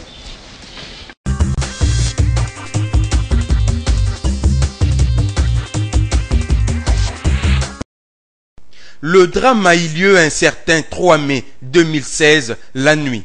Nous sommes au village Eringeti à 60 km au nord-est de Beni, dans la province du Nord Kivu. Cette partie du territoire de la RDC, réputée comme région régulièrement visée par des attaques armées, était sujette à une scène d'horreur. Des êtres humains furent tués à la machette ou à la hache et certains ont été même égorgés dans leur maison. Selon le bilan officiel établi par l'armée congolaise, l'on avait noté au moins 17 civils tués à Luna, ce qui avait poussé les porte-parole de FARDC dans la zone d'évoquer une attaque rapide menée alors que la nuit tombait, ce qui aurait empêché les éléments de force régulières d'intervenir. Cependant que le centre d'études de CEPADO s'étonnait de cette attaque qui s'était produite à 200 mètres de deux camps de la MONUSCO. Et comme à l'accoutumée, ces attaques étaient attribués aux rebelles ougandais des ADF en attendant les résultats des enquêtes annoncées pour établir les responsabilités. L'on avait même noté une résolution prise par le Conseil de sécurité des Nations Unies déplorant l'absence d'investigations sérieuses sur les auteurs de ces massacres répétés, selon l'ONU, qui à l'époque avait avancé un bilan de 500 personnes à compter de 2014. Une année jour pour jour que les communs de mortels se souviennent de ces massacres à Eringeti. Qu'en est-il des résultats des enquêtes annoncées à ces sujets? La question reste pendante. Face à la presse, la MONUSCO insiste sur l'inclusivité importante autour de la signature de l'arrangement particulier. Elle rappelle les bons offices du représentant spécial du secrétaire général des Nations Unies en RDC auprès de la classe politique depuis une semaine. Le directeur de l'information publique, Charles Bambara, nous explique. Nous voulons voir une inclusivité beaucoup plus importante au niveau donc, de la signature de ce document. Cela nous permettrait d'avancer beaucoup plus vite. Vous savez que les bons offices justement du représentant spécial du secrétaire général sont en œuvre depuis plusieurs semaines déjà. Encore cette semaine, comme la semaine dernière, il a rencontré et des cadres de la majorité présidentielle et des cadres bien entendu de l'opposition, rassemblement et puis l'opposition dans son ensemble pour essayer justement d'aboutir à cette inclusivité que nous souhaitons nous au niveau des Nations Unies. À l'occasion de la Journée internationale de la liberté de la presse, la mission onusienne en RDC invite la presse à plus de responsabilités à l'exercice de son métier.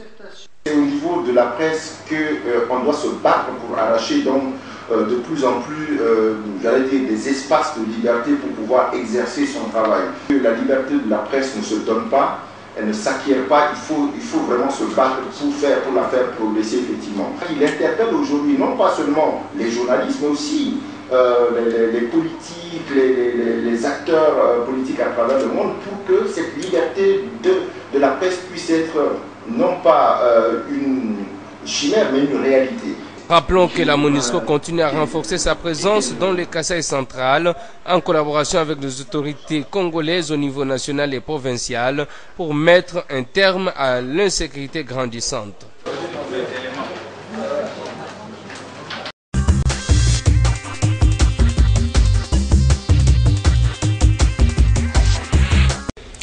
Jean-Jacques Mamba, vous avez suivi les images insoutenables, un an de massacre d'Eringeti. La RDC aujourd'hui ressemble à ce terroir unique de massacres. On se réveille chaque matin, massacre au Kasaï, massacre à l'Est, massacre, massacre. Qu'est-ce qui se passe en RDC? Madame, d'abord une pensée pieuse pour toutes ces familles qui, durant des années, n'ont pas bénéficié de la protection de nos autorités. Dans le sens où le chef de l'État a la responsabilité d'assurer la sécurité des biens et des personnes. Même en France, il y a le terrorisme. Hein, donc, vous savez, madame, dernièrement, on a abattu un policier. En France, hein. En France. À Paris, précisément. Ici, on nous a raconté qu'il y a eu 90 policiers qui ont été égorgés par des camions en sapou. Bizarrement, il n'y a pas eu de deuil national. Donc, je veux vous dire que ce n'est pas parce qu'on est président de la République qu'on ne peut pas tuer les gens, qu'il ne peut pas y avoir du banditisme urbain, mais c'est simplement de comment on le gère, comment on réagit. Vous savez qu'on a l'impression que le président est insensible. Le président pourtant, il a parlé lors de devant les deux chambres réunies. Vous l'avez suivi. Il a donné des mots d'ordre.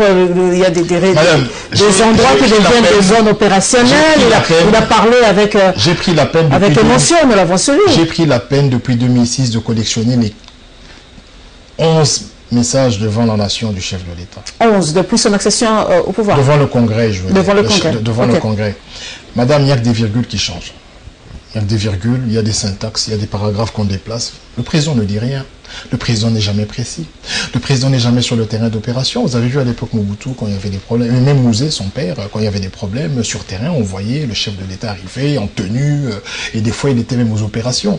Ce que je veux dire, c'est qu'effectivement, on ne sent pas dans le chef de ce gouvernement une forme d'émotion lorsque ce genre d'actes se commettent. C'est devenu quelque chose de normal. On tue des gens à Eringeti, à Béni, ainsi de suite. D'ailleurs, une fois, le président venait de quitter Béni et le lendemain, on a égorgé 80 personnes. Donc c'est comme pour vous dire que nous sommes effectivement dans une forme d'incapacité. On a banalisé nos morts. Madame, comment pouvez-vous expliquer qu'on traite comme une ensapou d'une milice terroriste, qu'on allègue qu'ils ont égorgé 90 personnes et qu'on n'ait pas un deuil national. 90 agents de l'ordre, madame. Comment pouvez-vous imaginer dans un pays où on tue 80 militaires ou 90 mais la police nationale a tenu... madame, leur a rendu hommage. Vous avez vu les obsèques et vous avez vu le président François Hollande pour un seul policier. Tout le monde est venu, les anciens présidents sont venus, les candidats à la présidentielle étaient là pour un seul policier tué. 90 et il n'y a rien, on ne voit même pas le chef de l'État et on ne voit même pas là où on les enterre. Donc ceci pour vous dire que nous demandons les élections. Je pense que c'est notre cri d'alarme, c'est notre dernière volonté. Nous n'avons pas mieux à faire que demander les élections pour que cela change. Parce que nous n'avons pas de mécanisme constitutionnel qui peut nous permettre d'accéder au pouvoir pour améliorer la situation. Raison pour laquelle je demande aux militants de l'UDPS, aux amis du rassemblement, de nous rejoindre. Vous avez déjà une centrale électorale, Jean-Jacques Mamba? Parce qu'on a suivi la majorité présidentielle et sur le terrain, il descend partout. Hein, et ils disent que vous êtes en train de rêver. L'opposition, on vous a donné ces tapas-là, des postes ministériels. L'opposition s'est détournée des élections. Et vous allez après dire que non, la majorité a triché. quelque chose. Aujourd'hui, la majorité présidentielle se déploie avec la centrale électorale. Partout, hein, on est RDC. Je peux le dire ironiquement, je les félicite pour cela. Mais ils vont parler de quoi dans les provinces, madame? Lorsque vous allez sur terrain pour préparer les élections, vous parlez de quoi? Vous allez parler de ces 15 dernières années ou vous allez parler du futur? Ils n'ont rien à dire. Qu'est-ce qu'ils vont aller dire au Kasaï? Qu'est-ce qu'ils vont aller dire en Bandaka? S'ils sont en train de préparer les élections, tant mieux, mais il faut qu'il y ait le discours qui doit être accompagné des résultats. Est-ce que un projet, c'est vrai, nous voulons le savoir. Madame, le projet de société du MLC. Nous avons un taux d'électrification de 1%. Sur 100 Congolais, il y a un seul qui a le courant. Même si vous préparez les élections 10 ans avant, vous allez expliquer quoi aux gens? Donc pour nous, je ne vais pas dire que c'est facile, je ne vais pas faire du triomphalisme, mais je suis tout à fait stupéfait que, bon, voilà, qu'on s'émeuve du fait que la majorité a sa centrale électorale. Elle va servir à quoi? Pour parler de quoi? D'un bilan ou de quoi? Ou de l'avenir? Mais le président a quelque chose à défendre. Il a organisé deux fois les élections en République démocratique du Congo. Il a construit des routes, il a donné la paix. Il a un bilan à défendre. Vous pouvez dans certains pays avoir des amendes si vous n'allez pas voter. Les élections ne figurent pas dans un bilan. Ça fait partie des mécanismes de la gestion du pouvoir de l'État. Ça ne peut pas être attribué à un individu. Un État normal a des élections, une date bien précise. Vous devez vous enregistrer sur les listes électorales. Pour vous, franchement, Jean-Jacques Mamba, sans faire de la mauvaise foi, je sais que vous êtes à l'opposition. Est-ce que le président Kabila, la majorité présidentielle, n'a vraiment pas un bilan à défendre? Rien de positif durant ces 15 ans? Je suis non seulement gentil, et je suis aussi poli et je respecte le chef de l'État. C'est pour cela que j'utilise des termes un peu plus acceptables. Un peu plus acceptables. M. Kabila n'a rien fait. Une centrale électorale pour parler de quoi? Rien du tout. Qu'est-ce qu'ils vont dire? Et qu'est-ce que le MLC se prépare à faire? Vous aurez aussi votre centrale, vous allez descendre, vous allez parler de Jean-Pierre Bemba. Qu'est-ce que vous allez parler de quoi? Madame Nadine Michiki, qui est secrétaire nationale chargée du processus électoral, qui fait un travail de professionnel parce qu'elle est bien outillée. Elle a travaillé à la CENI. Nous sommes en train de nous organiser, madame. Je pense que les élections, c'est vraiment un moment de vérité, comme on le verra dimanche avec la France.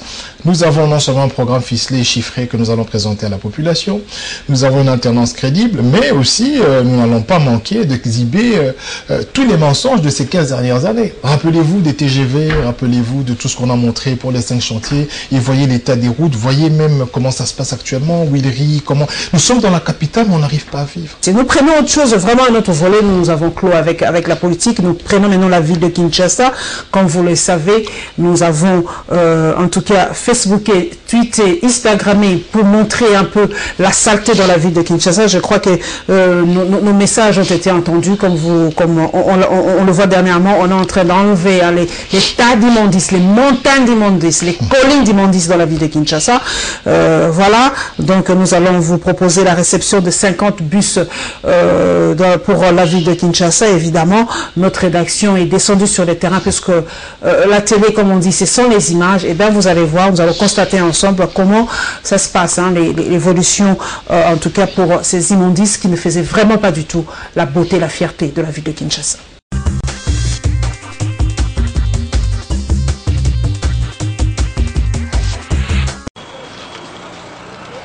Inimaginable il y a quelques jours, voir quelqu'un manger dans les abords d'une décharge publique, cela relevait à être comparé à un fou. Mais aujourd'hui, certains peuvent se le permettre, comme ici devant la décharge de transit de Ango dans la commune de Bandalungwa. Cela prouve à suffisance l'absence de l'odeur qui empestait jadis vers ces endroits, comme quoi l'opération intensive d'évacuation des immondices porte aussi fruit. Primo d'abord, nous remercier d'abord le chef de l'État, le président Kabila Kabange, les Raïs. Tous ceux qui ont menacé, Batoubakoleka, solo. Yemoka Koti Makambango. Ayoki kolela bana Koti Makambango. Salité nyonso. Na minute muke elongwe. Et deuxièmement, nous remercier le gouverneur de la ville. Vraiment, en tout cas, et celle le gouverneur de la ville, André Kimuta, Yango, vraiment, les très hauts sommets, les hauts sommets, mais les très hauts sommets. Situation similaire à la décharge publique située vers la RTNC ou encore celle qui se trouve sur Willory, les montagnes d'immondices ont cédé la place à un environnement beaucoup plus salubre. Les personnes commises à cette tâche saluent le respect des engagements de la part des autorités urbaines. Il y a 4 jours au Balobaki, tout le monde surtout, il y a 20 000. Ouais, tout le monde 20 000. Notons qu'après cette phase intensive, l'exécutif de Kinshasa entend revenir à une évacuation de routine de ces déchets, soit 2 fois la semaine. Il en appelle toutefois à la conscience des Kinois pour veiller à l'assainissement de leur environnement.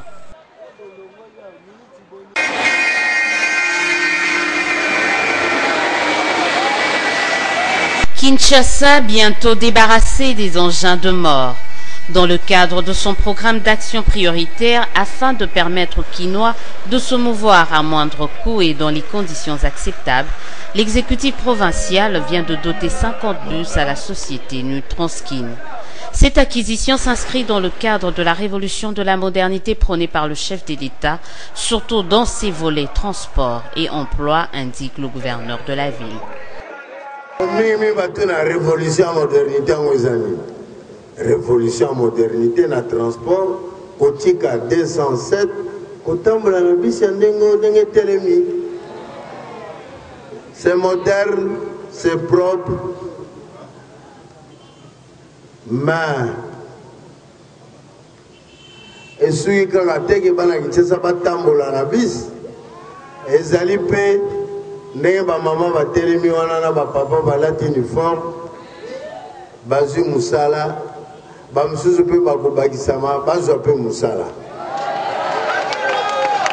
André Kimbuta va inviter les Kinois à préserver ses acquis.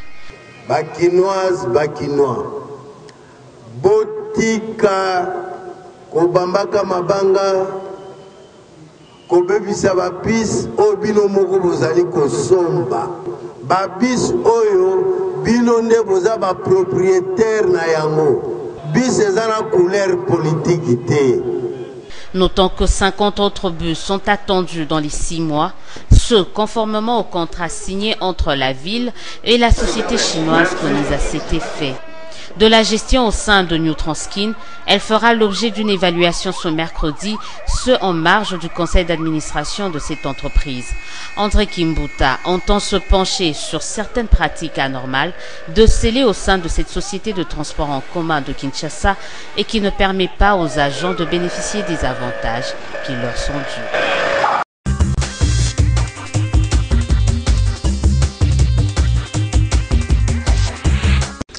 Jean-Jacques Mamba, vous l'avez suivi, hein, il faut l'implication personnelle du chef de l'État pour l'évacuation des immondices. Voilà, mais ça se fait. Alors nous profitons aussi pour remercier le chef de l'État et le numéro 1 de la ville, parce que c'est grâce à eux que la ville peut enfin respirer dans la ville de Kinshasa. Mais comment ça se passe, vraiment, la gestion des immondices dans une ville? Vraiment, on ne comprend pas. Bon, madame, je remercie le chef de l'État. Nous tous, nous le remercions. Il a quand même assuré son rôle, hein, celui de déménager les poubelles. On le remercie pour cela. On remercie M. Kimbuta aussi parce qu'il a assaini la ville. Avant, c'était l'Union européenne et ça fonctionnait un peu mieux. Ce que je veux dire, madame, c'est-à-dire nous sommes descendus très très bas. lorsque le chef de l'État doit être cité, associé à une activité qui est tout à fait communale, ça veut dire qu'au niveau de la commune, au niveau de chaque commune dans un pays où il y a la décentralisation, le gouverneur de la ville a une autonomie, il a un budget. Dans un pays où la gestion est communale, où les entités décentralisées se prennent en charge, on leur retrocède 40% de ce qu'elles procèdent, de ce qu'elles produisent. Je ne vois pas pourquoi on cite le chef de l'État et pourquoi on l'associe à des choses comme ça. Nous avons une métropole de 13 millions d'habitants. Ce que nous venons de voir, si vous laissez 2 mois sans reprendre ces immondices, vous allez voir que ça va se remplir encore, parce qu'en réalité, c'est une activité qui est cyclique. C'est une activité qui est permanente et qui ne devrait même pas faire l'objet d'une émission, encore moins l'objet des remerciements au chef de l'État ou au gouverneur de la ville, parce que ça fait partie de leurs obligations. Ce que moi, j'aurais bien souhaité, c'est que M. Kimbouta démissionne. Pourquoi? Mais madame, lorsque vous êtes dans une ville et que vous êtes incapable de gérer la salubrité de la capitale... Vous avez suivi ce conflit avec l'ex-premier ministre, parce que ce sont des activités qui sont dans les prérogatives du gouvernement, mais quand le premier ministre s'y mêlait, ben voilà, ils sont tous de la majorité, et c'est un échec patent de la majorité. Mais en ce qui concerne le gouverneur, je ne prends que cette question-là des immondices, il pourrait démissionner. Comme l'émission en cascade qui se passe dernièrement. Si la dignité existait dans ce pays, si la honte existait, si les personnes pouvaient à un certain moment considérer que l'honneur était quelque chose de primordial en politique, M. Kimbouta ne serait plus gouverneur, il aurait démissionné depuis longtemps. Il n'y a pas que les immondices, il y a par exemple la gestion de toutes les... comment je vais appeler ça, de tout ce que vous avez comme bar, discothèque, la pollution sonore dans la ville, quand vous allez à mais il a signé des décrets, j'aime bien Kigali, il n'y a pas de bruit. Vous avez bien Kigali.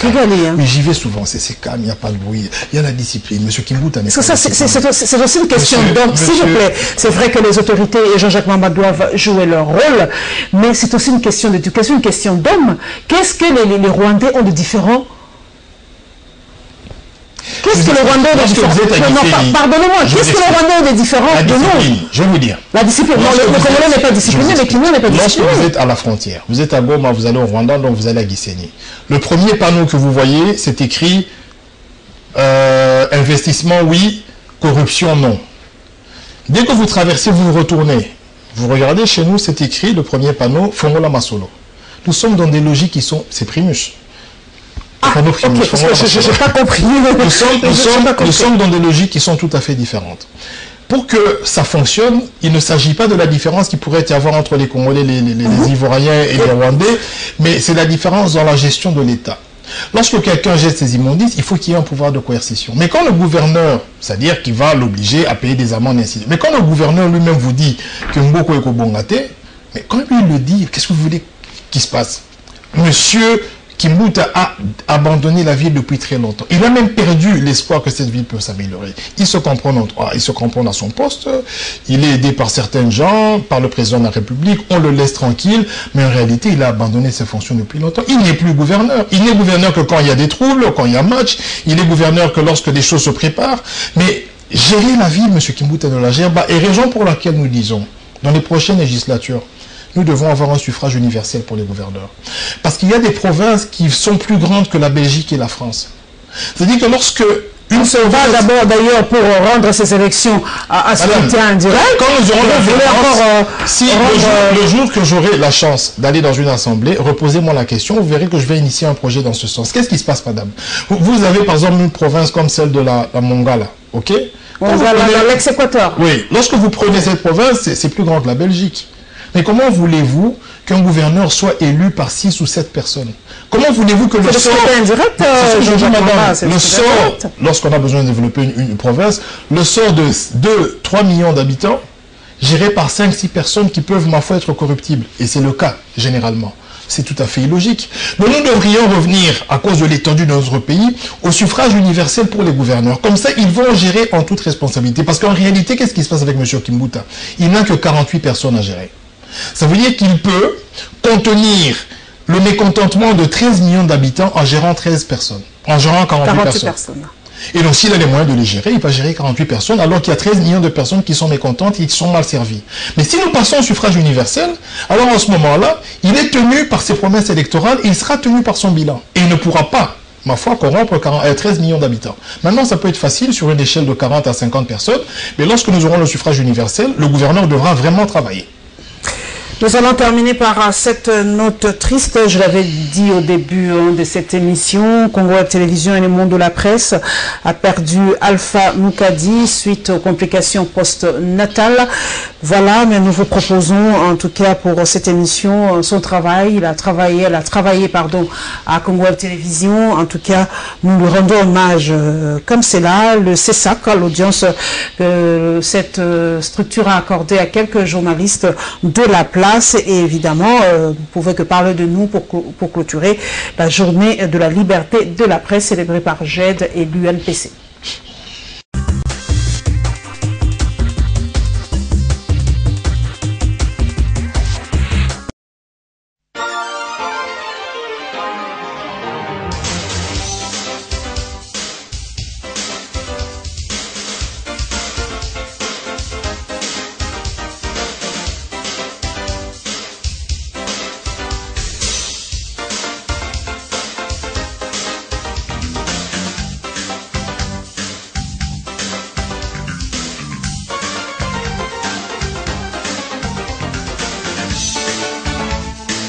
Bienvenue à cet autre numéro de questions de santé et population qui reçoit pour vous un grand homme du monde médical. Il s'agit du Dr Denis Mukwege.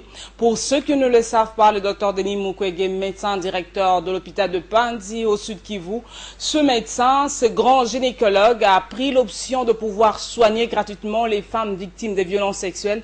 De passage à Kinshasa, nous avons mis la main sur lui et cette émission, je ne vais pas l'animer seule. Je vais l'animer avec Bibiche Mwika de Digital Congo, ainsi qu'Oscar Bakandoa de Télé 7. Et le docteur Denis Mukwege nous a donné cette opportunité de pouvoir parler de lui, mais surtout parler de ce qu'il est en train de faire. À ce jour, le docteur Denis Mukwege a déjà soigné plusieurs femmes et gratuitement. Je l'ai présenté, mais le docteur va quand même nous donner l'opportunité de pouvoir compléter la brève présentation que j'ai faite de lui. Bienvenue, docteur. Merci, madame. Comme vous l'aviez dit, je m'appelle Denis Mukwege. Je suis le médecin directeur de l'hôpital général de référence de Panzi à Bukavu dans le Sud Kivu. C'est une visite que le ministre de la Santé publique, le Dr Félix Kabange-Numbi, a débuté dans la salle de consultation du centre ophtalmologique Ariel dans la commune de la Gombe. Cette visite s'inscrit dans les cadres de la politique du gouvernement, celle d'encourager les initiatives privées. Par cette signature de contrat entre le ministère de la Santé publique et la société Kei 4Dev, le gouvernement congolais entend mettre en œuvre le projet sécuriser et protéger les médicaments destinés à être distribués en RDC. Signalons que le ministère de la Santé publique compte mener une campagne de sensibilisation pendant 30 jours, histoire d'expliquer à toutes les parties prenantes les bien-fondés de ces projets qui va certes contribuer à la réduction de la mortalité en RDC. Cette session de formation des agents comptables de l'INSS axée sur le plan comptable de la Conférence internationale de la prévention sociale CIPRES a été ouverte par le vice-premier ministre de l'Emploi, Travail et Prévention sociale. Cette formation est animée par le secrétaire exécutif de la CIPRES, Innocent Makumbu. L'impolitesse de la mort. Promenade sans retour pour les pêcheurs. Barwa bakoy kova na peti na bango, bazali kolia ape komela. Liwa ekoti ezinoko eke na ye, ezongisi ete. Oh liwa. Le collectif de journalistes chroniqueurs politiques est venu rencontrer le président du CESAC pour en savoir plus sur le rapport publié récemment par cette structure. Touché par cette initiative, Tito Ndombi va directement inviter ses hôtes à travailler en synergie. Le président du CESAC a tout de même déploré la qualité des contenus des médias en RDC, laquelle pour lui constitue une vraie source de préoccupation. Tito Ndombi appelle donc les journalistes à plus de responsabilités. L'essentiel a tourné autour du contenu parce que, et les membres du collectif, et nous le CESAC, nous estimons que il est urgent de lancer vraiment un débat de fond sur les contenus que proposent les médias. Parce qu'au lendemain de la célébration de la journée de la liberté de la presse, il est important quand on proclame haut et fort cette liberté et sa nécessité, je crois qu'il est temps aussi de rappeler aux médias, aux journalistes que cette liberté n'est pas sans contrepartie. Et la contrepartie de cette liberté, c'est la responsabilité. Au sortir de l'audience, le président du collectif de journalistes chroniqueurs politiques, John Lungila, n'a pas caché sa satisfaction. Nous avons compris que le CESAC ne pas ses couteaux sous la gorge des journalistes. Il est au contraire cette lampe qui veille pour le respect des codes et d'autres textes de loi du pays. Et l'image véhiculée en mal du CESAC comme un instrument utilisé contre la presse, nous avons compris que c'est plutôt le contraire. À noter que dans le tout prochain jour, le CESAC, en partenariat avec le collectif de journalistes chroniqueurs politiques, va organiser un atelier de réflexion en ce sens afin de pallier ces insuffisances sur le contenu des médias congolais.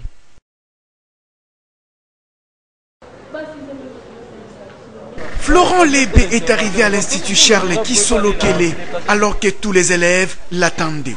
Un accueil chaleureux lui a été réservé.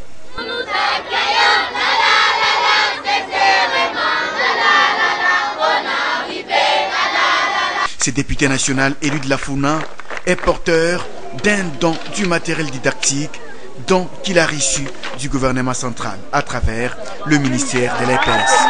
Florent Lébé a eu le temps de présenter aux élèves les contenus de ce don, chaque chose avec son utilité. Gratitude au chef de l'État. Je vais commencer d'abord sincèrement par remercier le chef de l'État qui, par le ministère de l'enseignement primaire et secondaire, a disponibilisé ce matériel didactique pour l'accompagnement de nos enseignements primaires et secondaires. Alors aujourd'hui, c'est le tour de l'Institut Kisolo-Kele, ici au centre d'accueil kimbanguiste, qui devrait recevoir également leur quote-part de matériel didactique. C'est chose faite, je suis content de l'accueil que j'ai trouvé ici. Et je dois dire sincèrement que nous avons le devoir, en tant que député national, d'accompagner l'enseignement, car c'est l'avenir de notre pays. Le geste a touché ces élèves de l'Institut Charles Kisolo Kele qui ont dit leur souhait à Florent Lébé.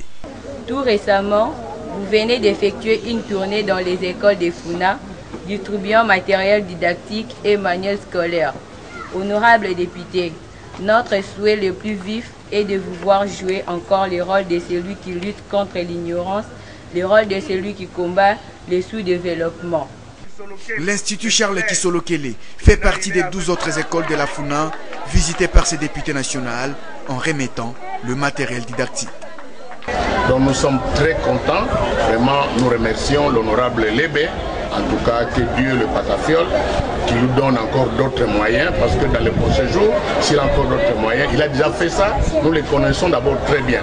Florent Lébé avait fait les mêmes dons aux écoles catholiques et protestantes de la Funa dans le cadre de ses prérogatives de député national, assurant les liens entre la population et les gouvernements.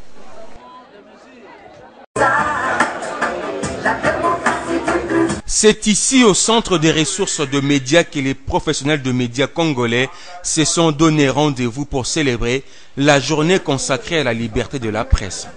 Une journée exceptionnelle à laquelle plusieurs personnalités ont rehaussé de leur présence, à l'instar de ministres de l'enseignement primaire et secondaire, du président du CESAC, ainsi que de partenaires internationaux, le tout dans un décor de fête. Occasion pour le secrétaire général des journalistes en danger de faire un état des lieux de la situation de la liberté de la presse en RDC. Chivistuvoidi a dressé un tableau sombre. Le tableau général des défis de la liberté de la presse dans notre pays indique un inquiétant recul, aussi bien concernant le nombre toujours élevé de violations que nous enregistrons que l'environnement général, politique, économique et sécuritaire dans lesquels s'exerce cette liberté. Malgré nos alertes, nos dénonciations et nos protestations, j'aide n'a constaté aucun signe ni volonté politique tendant à renforcer la liberté de la presse et la sécurité des journalistes, ni à empêcher la perpétuation de la culture de l'impunité des attaques contre les journalistes. Pour sa part, le président de l'UNPC a plaidé pour une presse libre, indépendante et promotrice de la paix. Kasonga Chilunde. Nous n'avons jamais cessé de le dire.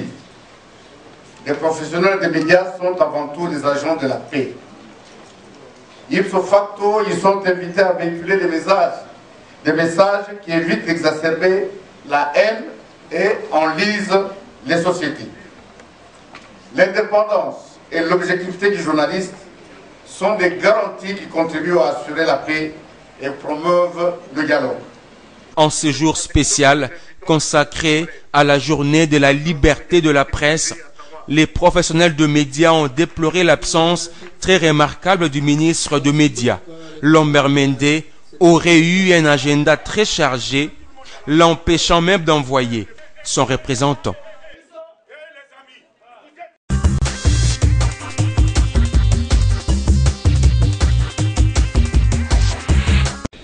Jean-Jacques Mamba, mourir en donnant la vie, ça semble vraiment aberrant en ce plein 21e siècle, mais en RDC, il y a encore des femmes qui meurent après l'accouchement. Votre réaction, s'il vous plaît? Écoutez, d'abord, je présente mes condoléances les plus attristées à Congo Web. Je connais la personne, peut-être pas à titre individuel, mais je sais qu'elle faisait un travail qui était remarquable. Et je peux comprendre aussi votre douleur par rapport à ce qui s'est passé. Bon, écoutez, je ne vais peut-être pas politiser la question, mais il faut quand même qu'on se rappelle... Tout est politique. C'est ça, la politique. Tout est politique. On doit se le dire qu'il y a beaucoup d'efforts à fournir dans le domaine de la santé dans ce pays. On nous a parlé de l'hôpital de Saint-Cantonnaire qui n'est pas visité. On nous a parlé de tant de choses. Il n'y a pas de mutuelle de santé. Des fois, les gens se prennent en charge. Là où il y a des bons soins, ce n'est pas accessible parce que avec ce qu'on paye aux journalistes et qu'on paye à des gens comme nous qui travaillent dans le secteur privé, des fois, on n'est pas en mesure d'avoir des bons soins. Ça veut dire aller au CMK qui sont réputés pour avoir des soins de qualité. Et donc, c'est tout à fait triste aujourd'hui que bien se soigner soit un luxe. Mais bon, voilà, M. Kabila a eu 15 ans pour faire le nécessaire, pour nous construire des hôpitaux, avec ses différents gouvernements, pour mutualiser la santé de telle sorte que tout le monde ait accès à des soins de qualité. Bon, cela n'a pas été fait. Par contre, on a continué à faire vacciner nos enfants, donc ça veut dire qu'on a continué à demander des aides extérieures pour faire vacciner nos enfants. En fait, on a été incapable de faire. Et ce qui m'attriste, et je vais le dire comme ça en épiloguant, j'ai vu monsieur dans le gouvernement qui était ministre de la Santé, Numbi, je crois, qui part dans une province et fait un don de 2 lits d'hôpitaux, ça passe à la télévision et il sort même de l'argent, ministre de la Santé. Donc, et il remercie le chef de l'État, il donne son nom du chef de l'État. Donc c'est pour vous dire l'amateurisme qui a caractérisé ces 15 dernières années, et nous on dit plus jamais tout ça, et encore une fois je réitère mes condoléances par rapport à l'événement que vous avez connu. Journée de liberté de la presse, pour vous, la presse en RDC, elle fait bien son travail, Jean-Jacques Mamba? Assujettis aux politiques, parce qu'on nous accuse, nous, de la presse, d'être assujettis aux politiques. Première accusation, et nous-mêmes nous disons on n'a pas assez de liberté aussi pour pouvoir nous exprimer, surtout l'accès aux sources d'information. Mais vous êtes politique, donc nous cohabitons. Comment jugez-vous la presse nationale, la presse communautaire? Non, mais écoutez, déjà je peux vous jeter des fleurs pour vous dire que vous présentez bien votre émission. Dans l'ensemble, je sais qu'il y a des efforts à fournir et que nous attendons tous une progression, pas seulement dans le domaine de la presse, même chez les politiques, dans le domaine économique, ainsi de suite. Nous sommes appelés, nous, la RDC, à progresser. En ce qui concerne la liberté de la presse, on ne va pas compter le nombre de personnes qui sont incarcérées à cause de leur liberté d'opinion, mais on va aussi attirer l'attention des amis journalistes qui se transforment en politiciens parce qu'ils ont des obédiences à trop afficher. C'est-à-dire, au lieu d'apporter l'information, c'est des journalistes opposants ou des journalistes MP. Et je pense que le journalisme doit être quand même neutre. C'est la déontologie, je ne vais pas vous l'apprendre, moi je le vois un peu de loin, avec un peu de retrait. On devait finalement avoir des personnes qui apportent l'information, des personnes qui traitent l'information ou qui font en sorte d'obtenir cette information de par les différents interlocuteurs qu'elles côtoient. Mais ici on a aussi des personnes qui deviennent des politiciens parce qu'ils ont un micro, parce que bon, il est devant une caméra et on le voit chaque fois, il se dit mais pourquoi pas moi? Et donc je ne vais pas citer le nom de certains de vos camarades parce que ça se fait ailleurs aussi, mais c'est un peu trop prononcé. Je veux dire qu'il y a vraiment des personnes qui le font en se disant moi ma profession c'est un outil de campagne, alors qu'en réalité à l'étranger on sollicite les journalistes de par la qualité de travail qu'ils font. On leur dit écoutez, est-ce que vous ne pourriez pas venir sur nos listes? Mais ici on voit que les journalistes eux-mêmes utilisent leur caméra pour se faire une certaine popularité et se faire élire. Merci Jean-Jacques Mamba d'être passé à la barre. Merci en tout cas à tous mes followers sur les réseaux sociaux. Merci à toute l'équipe technique. technique. Encore une fois, vraiment, nos condoléances les plus émues, les plus attristées à la famille de Alpha Moukadi. Nous pensons à sa jolie fille, vraiment que l'Éternel l'assiste, à son mari et à sa famille, son père, sa mère. Le choc doit être vraiment, je crois, et avec l'aide de Dieu, surmontable. Merci et bon début de semaine à tous les journalistes, membres de presse pour le progrès. Nous nous retrouverons, mesdames et messieurs, avec le même plaisir, sinon pas plus, le dimanche prochain. Inch'Allah.